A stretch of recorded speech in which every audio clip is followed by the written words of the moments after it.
Anong kapalaran ang naghihintay sa'yo ngayong araw? Naku, alamin natin yan. Marami nag-aantay niya na dito sa daily horoscope natin. So let's start with Leo. Leo, career.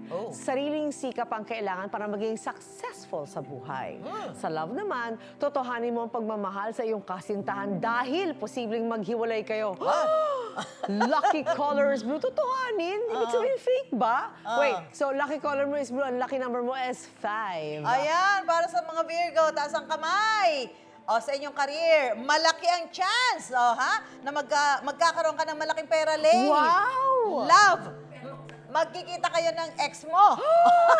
Wow! Posibleng makaramdam ng panghihinayang dahil mukhang masaya siya sa bago niyang karelasyon.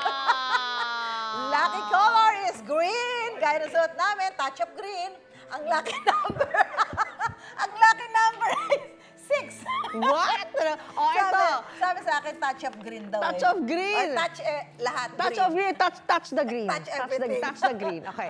Ito naman sa Libra, career. Ito ang tamang panahon kung may balak kang magnegosyo. Oh! Sa love naman, isang problema ang susubok sa relasyon yung mag-asawa. Huwag basta-bastang susuko. Siyempre, Paglaban mag-asawa yan. Of oh. course.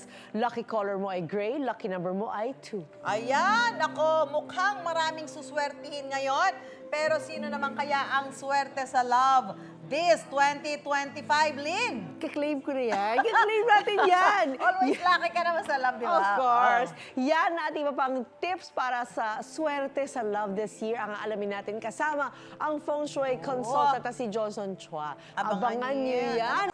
Wait!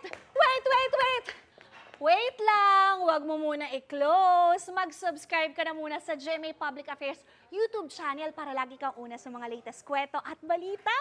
I-follow mo na rin ang official social media pages ng Unang Hirit. Thank you. O sige na,